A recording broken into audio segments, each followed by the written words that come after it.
ये है हेलो दुनिया ओनली ऑन रेडियो आसमां।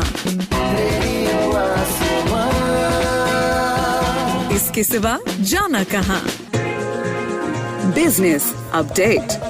तो दोस्तों, आप सुन रहे हैं रेडियो आसमां और मैं हूं साकेत सोनी। मैं लाया हूं आपके लिए बिजनेस अपडेट, व्यापार की बातें और स्टॉक मार्केट की हलचल। कोरोना वायरस की तीसरी वेव ने जर्मनी को घेर रखा है।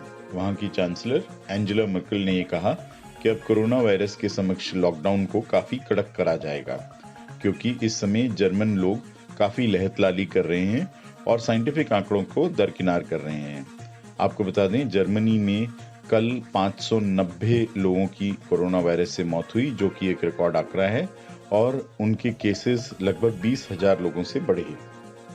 इस समय जर्मनी में लगभग 12 लाख कोरोना वायरस के केसेस हैं।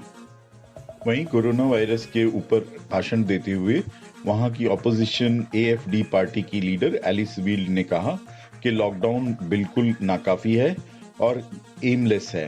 उन्होंने कहा कि एक्चुअली लॉकडाउन से कुछ नहीं होगा, क्योंकि लॉकडाउन जो है वो इंडस्ट्री को समाप्त कर रहा है। उन्होंने कहा कि जर्मनी में लॉकडाउन की मार बहुत ज्यादा बुरी पड़ेगी। जैसे जैसे ब्रेक्जिट की तारीख नजदीक आती जा रही है, वैसे वैसे ब्रेक्जिट के खराब असर यूनाइटेड किंगडम्स में देखने को मिल रहे हैं। स्वीडन के होंडा के प्लांट में अब कामकाज ठप हो रहा है, क्योंकि एक हार्ड बॉर्डर की वजह से उसमें आने वाले पार्ट्स में काफी देरी हो रही है। आपको बता दें कि स्वीडन के प्लांट को होंडा ने अब बंद करने का फैसला कर लिया है। वहां पर होंडा कार मैन्युफैक्चरिंग करती थी और लगभग 3,000 लोगों को नौकरी दी जाती थी। शायद अगले साल इस प्लांट को जापान या नॉर्थ अमेरिका या चाइना में शिफ्ट किया जाएगा।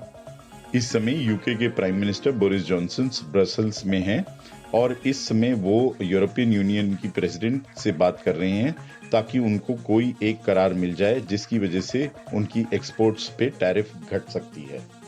लेकिन करार के साथ भी ब्रेक्जिट एक लॉजिस्टिकल नाइटमेयर होगा, क्योंकि बॉर्डर कंट्रोल्स लागू हो जाएंगे और कस्टम चेक्स भी काफी देर तक आवागमन को रोके रखेंगे। वहीं इंग्लैंड में निसान ने भी ये घोषणा कर दी है कि शायद वो 7,000 लोगों के नौकरी की कटौती करेंगे, क्योंकि उनकी भी प्रोडक्शन फैसिलिटी अब यूरोपियन यूनियन में शिफ्ट हो सकती है।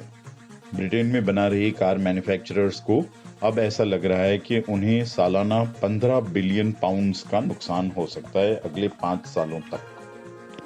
भारत की IT कंपनी TCS ने अब उनके बाईबैक प्रोग्राम के डेट की अनाउंसमेंट कर दी है।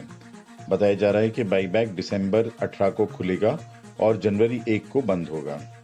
TCS ने पिछले महीने ही एक अनाउंसमेंट में ये कहा था कि वो 3,000 रुपए प्रति शेयर का बाईबैक ला रहे हैं और उनका पूरा खरीदने की वैल्यू लगभग 16,000 करोड़ होगी। आपको बता दें कि TCS का कैश बैलेंस इस समय लगभग 58,500 करोड़ रुपए है और इसीलिए एक बाईबैक ऑफर डेफिनेटली इन्वेस्टर्स के लिए बहुत अच्छा है। अक्टूबर में पिछले साल TCS ने एक स्पेशल डिविडेंड भी दिया था, जो 40 रुपए प्रति शेयर था। TCS ने 2017 और 2018 में लगातार 16,000 करोड़ रुपए का बाईबैक भी अनाउंस किया था और उसको पूरा करा था। भारत और चाइना इन्वेस्टर्स को रिझाने में हमेशा से चिर प्रतिद्वंदी रहे हैं। अक्सर इसमें चाइना का पलड़ा भारी रहा है और चाइना में काफी इन्वेस्टमेंट आता रहा है, लेकिन इस साल इंडिया ने चाइना को एक मामले में पछाड़ दिया। बताया जा रहा है कि इंडिया में आने वाले सोवरिन वेल्थ फंड्स का अमाउंट अब $14.8 बिलियन हो गया है और ये आंकड़ा चाइना में आने वाले वेल्थ फंड्स से लगभग 3 गुना ज्यादा है। ये साफ साफ ये दर्शाता है कि अब आने वाले सोवरिन फंड्स और नए इन्वेस्टर्स भारत को पसंदीदा इन्वेस्टमेंट एवेन्यू समझ रहे हैं। आइए अब जान लेते हैं क्या रहा बाजारों का हाल बुधवार की शाम को। सेंसेक्स 495 अंक बढ़ के 46,103 पे बंद हुआ। निफ्टी 395 अंक बढ़ के 13,529 पे बंद हुआ।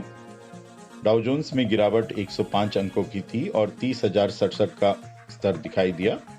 नैस्डैक में गिरावट 243 पॉइंट्स की थी और 12,338 का स्तर दिखाई दिया। वहीं भारत के सराफा बाजार में सोना 919 रुपए गिर के 49,190 पे बंद हुआ। और चांदी 1772 रुपए गिर के 63,420 पे बंद हुई। ये था आज का बिजनेस अपडेट।